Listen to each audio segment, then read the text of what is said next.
الدين عند الله الإسلام وما اختلف الذين أوتوا الكتاب إلا من Assalamualaikum warahmatullahi wabarakatuh. جاءهم العلم بغيا Alhamdulillahi rabbil alamin. Wassalatu wassalamu ala asrafil mursalin Sayyidina Muhammadin wa ala alihi wa sahbihi ajma'in, amma ba'd. Pemirsa An-Nabat TV, sahabat-sahabat FB dan sahabat-sahabat IG rahimakumullah. Alhamdulillah, pada sore hari yang berkah ini bertepatan dengan hari Jumat tanggal 15 Ramadan 1441 Hijriah, kita jumpa kembali di studio An-Nabat TV melalui channel YouTube An-Nabat TV dan juga dari Facebook dan Instagram saya.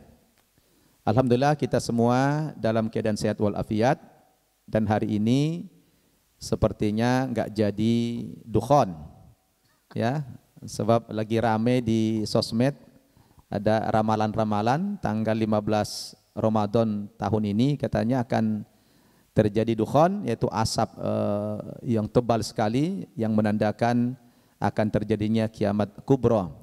Alhamdulillah kita bersyukur kepada Allah Subhanahu wa taala kita tidak berjumpa dengan kiamat al-kubra itu. Na'udzubillahi min dzalik. Baik pemirsa An-Nabat TV rahimakumullah. Pada sore hari yang berkah ini kita akan berbincang-bincang dengan salah seorang santri alumni pesantren Mu'allaf An-Nabat Center Indonesia yang telah menjadi ustadz, ya, sekarang sudah menjadi dai. Bahkan beliau bukan saja mengajar materi biasa, tapi saudara kita Mu'allaf yang alumni pertama An-Nabat Center Indonesia sudah mengajar bahasa Arab, yaitu saudara kita Ustadz Abdul Aziz Laiya yang berasal dari Nias. Kita sapa dulu. Assalamualaikum akhi Abdul Aziz Laiya. Waalaikumsalam warahmatullahi wabarakatuh Ustaz. Kaifa halukum? Alhamdulillah ana bi khair. Alhamdulillah, udah fasih kali bahasa Arabnya. Masya Allah, ya. Tapi mohon maaf pemirsa An-Nabat TV, sepertinya hari ini kami tidak bisa 1 jam, karena hari ini kebetulan kita mau mengadakan acara buka bersama dengan para santriwan dan santriwati, ikhwan dan akhwat di Aula Pesantren Mu'allaf Putri An-Nabat Center Indonesia. Jadi nanti kita akan berhenti sampai jam 17:15.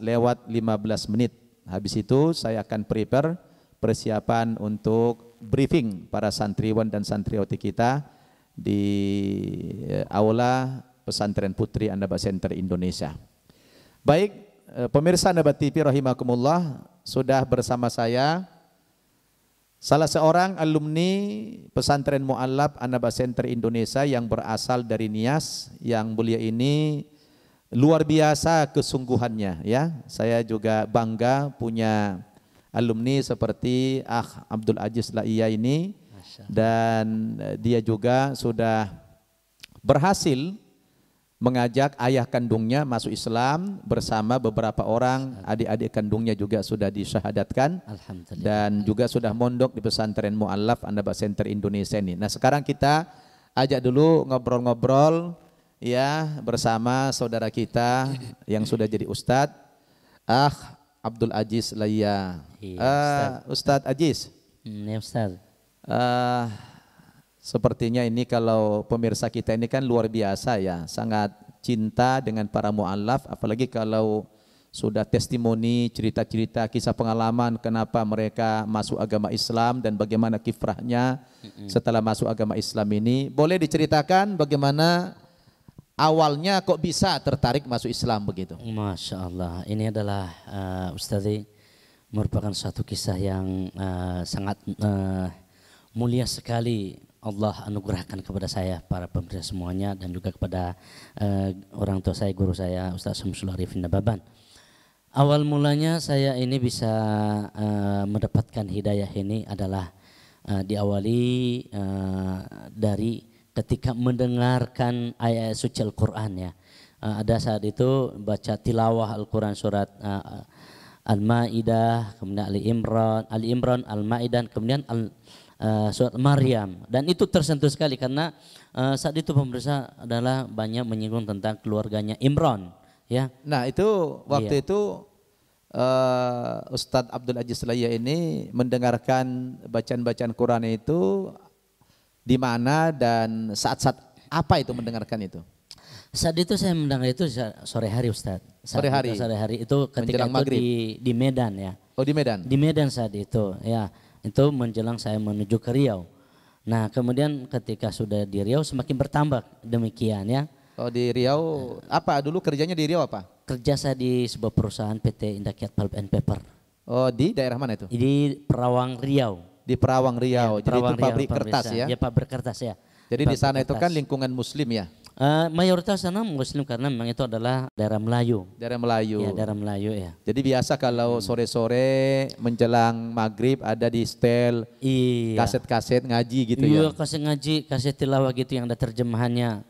Sehingga menjadi satu analisa di Itu dalam sambil hati diterjemahkan Iya, sambil terjemahkan Ustaz. Subhanallah. Sambil terjemahkan. Luar Habis biasa. itu tersentuh gitu? Tersentuh dia dengan kisah-kisah dari keluarga Imran itu sendiri. Sehingga, loh ini kok banyak mengisahkan di surat ini tentang Yahya yang biasa Maria. saya dengar sekalian. Yang lagi-lagi saya dengarkan banyak tentang ini Isa Al-Masih ya. Sering saya dengar Maryam, loh ini ada apa ini surat?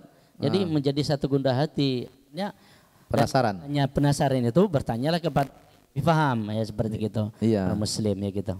Subhanallah. Terus berapa lama itu antum dari sering mendengarkan tilawah begitu lewat masjid-masjid, kan itu pakai menara ya? Iya. Itu berapa lama waktunya sampai antum mendapatkan hidayah dari Allah? Oh, lumayan lama Ustaz. Lama ya? Cukup karena ada sekitar 4 tahun. 4 tahun? 4 tahun karena di samping saya mendengarkan ayat itu adalah mendengarkan ceramah. Dengarkan ceramah. Iya, Ceramah siapa itu yang paling Yang suka? biasa saya dengar ceramah ini adalah Ki Haji Zainuddin MZ ya. Zainuddin MZ, Allah yarham ya. Allah yarham. Kemudian ada dulu di Medan itu namanya Ki Haji Rangkuti. Rangkuti. Iya, Marga Rangkuti. Dan itu Masya Allah tersentuh banget sama saya. Memang Iya. Ustadz Aziz, Mm-mm.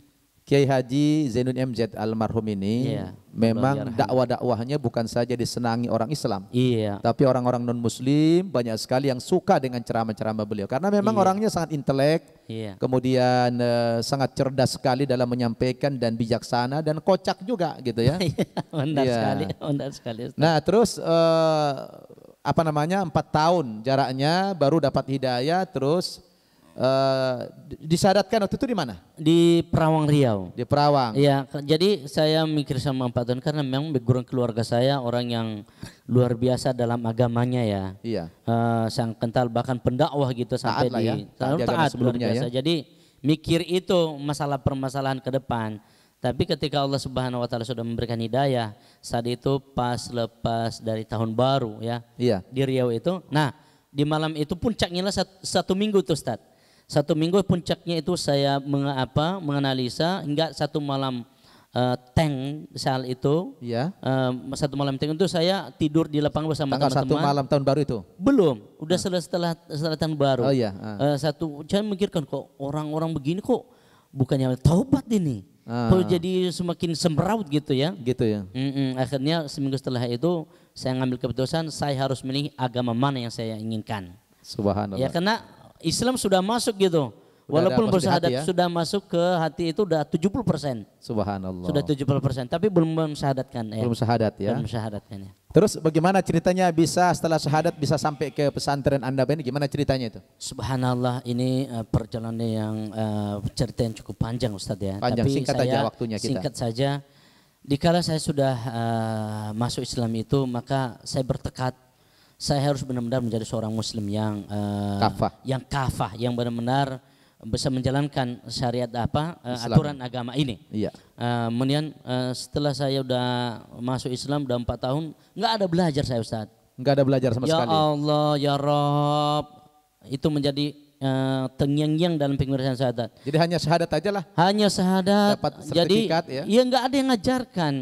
Kalau mau mengajar umpamanya itu harus bayar. Astagfirullah. Kemudian mestinya kan orang mualaf itu harus Perhatikan. dininababukan Iya, ya, diperhatikan ya Ustaz. betul. Ya. Ini tidak ada ya. Ketika Pengen saya belajar malah minta bayaran ya. Iya, Masya jadi Allah. kan kemudian yang bahayanya adalah DKM masjid tidak bertanggung jawab. Masya Allah. Yang Ini. mengislamkan antum dulu. Yang mengislamkan ini saya nggak sepakat, makanya Allah. selama ini salah satu judul dakwah itu kalau seandainya DKM masjid itu udah mengislamkan orang, tidak tanggung jawab, itu tidak bagus. Islam.